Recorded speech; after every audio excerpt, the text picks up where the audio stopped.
Hi friends, welcome to రెమచ్చ YouTube channel. భారత బౌలర్ల దాటికి మన బంగ్లా బ్యాటర్లు అయితే చేతులు ఎత్తేయడం జరిగింది. కేవలం 149 పరుగులకి ఆల్అౌట్ అవ్వడం జరిగింది. అదేవిధంగా రెండో రోజు ఆట గురించి పూర్తి డీటెయిల్ తెలుసుకునే ముందు మా ఛానల్ సబ్స్క్రైబ్ చేసుకోండి. పక్కన ఉన్న బెల్ ఐకాన్ మాత్రం అయితే క్లిక్ చేసి పెట్టుకోండి. ఫర్దర్గా మీ వీడియోలో అప్లోడ్ చేసినప్పుడు మీకు నోటిఫికేషన్ వస్తుంది. టీమిండియా బంగ్లాదేశ్ మధ్య తొలి టెస్ట్ అయితే చెన్నై చెపాక్ వేదిక అయితే జరుగుతుంది. తొలి రోజు మాత్రమైతే టీమిండియా పూర్తి ఆధిక్యం దిశగా అయితే దూసుకోల్పోయింది. తొలి రోజు వచ్చేసరికి టీమిండియా 339 పరుగుల భారీ స్కోర్ దిశగా అయితే వెళ్ళడం జరిగింది. అయితే రెండో రోజు ఆట ప్రారంభమైన కొద్ది క్షణాల్లో టీమిండియా అయితే ఆల్అౌట్ అవడం జరిగింది. టీమిండియా 376 పరుగులకి ఆల్అౌట్ అవడం జరిగింది. బంగా బౌలర్ల విషయానికి వచ్చినట్లయితే హసన్ మహమూద్, అదేవిధంగా తస్కన్ అహ్మద్ అయితే అద్భుతంగా రాణించడం జరిగింది. హసన్ అహ్మద్ వచ్చేసరికి 5 వికెట్లు తీయగా తస్కన్ అహ్మద్ 4 వికెట్లతో రాణించడం జరిగింది. అనంతరం బ్యాటింగ్ దిగిన మన బంగ్లా బ్యాటర్లకైతే మన భారత బౌలర్లు అయితే చుక్కలు చూపించారని చెప్పుకోవచ్చు. ఆది నుంచే బ్యాటర్ కూడా నిలదొక్కుకోకుండా మన భారత బౌలింగ్ అటాక్ అయితే మొదలు పెట్టడం జరిగింది.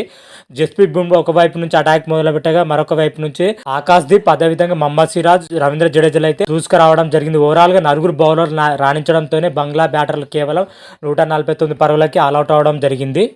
బంగ్లా బ్యాటర్లో వచ్చేసరికి సకీబుల్ హసన్ వచ్చేసరికి టాప్ స్కోరర్గా అయితే ఉండడం జరిగింది 32 పరుగులతో. అతను తోడుగా వచ్చేసరికి హసన్ మిరాజ్ 27 పరుగులు, లితిన్ దాస్ 22 పరుగులు, నజముల్లా షాంటో వచ్చేసరికి 20 పరుగులతో రాణించడం జరిగింది. వీళ్ళు నలుగురు బ్యాటర్లు తప్ప మిగతా బ్యాటర్లు మాత్రమైతే అందరూ కూడా తక్కువ స్కోర్కి అవుట్ అవ్వడం జరిగింది. దీంతో బంగ్లాదేశ్ వచ్చేసరికి కేవలం 149 పరుగులకే ఆల్అౌట్ అవ్వడం జరిగింది. టీమిండియాకి వచ్చేసరికి 227 పరుగుల భారీ ఆధిక్యం అయితే లభించడం జరిగింది.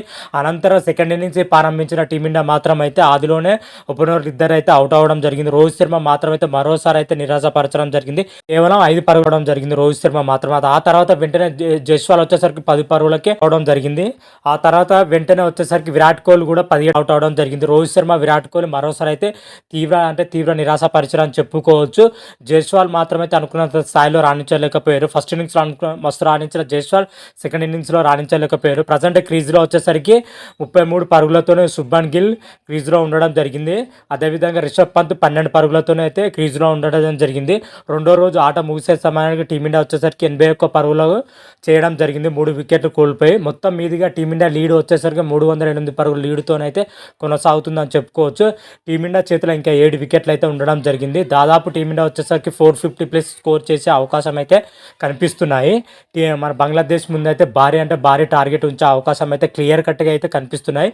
మరి టీమిండియా భారీ స్కోర్ చేయాలి అంటే ముఖ్యంగా శుభ్మన్ గిల్, అదేవిధంగా రిషబ్ పంత్, కేఎల్ రాహుల్, రవీంద్ర జడేజా, రవిచంద్రన్ అశ్విన్ పైనే ఆధారపడి ఉందని చెప్పుకోవచ్చు. వీళ్ళు నలుగురు రాణిస్తే మాత్రమైతే టీమిండియా బంగ్లాదేశ్ ముందు అయితే భారీ స్కోర్ చేసే అవకాశం అయితే కనిపిస్తుంది. మరి చూద్దాం. రెండో రోజు ఆట మాత్రమైతే ఈ విధంగానే ఉందని చెప్పుకోవచ్చు. మూడో రోజు వచ్చేసరికి మరి టీమిండియా ప్రదర్శన ఎలా ఉంటుంది, ఏ విధంగా ఉంటుంది అనేది అయితే పూర్తి డీటెయిల్స్ రాబోయే వీడియోలో అయితే తెలుసుకుందాం. అంతవరకు మీకు ఈ వీడియో కానీ నచ్చినట్టయితే లైక్ చేయండి, షేర్ చేయండి. మరిన్ని వీడియోల కోసం మా ఛానల్ సబ్స్క్రైబ్ చేసుకోండి.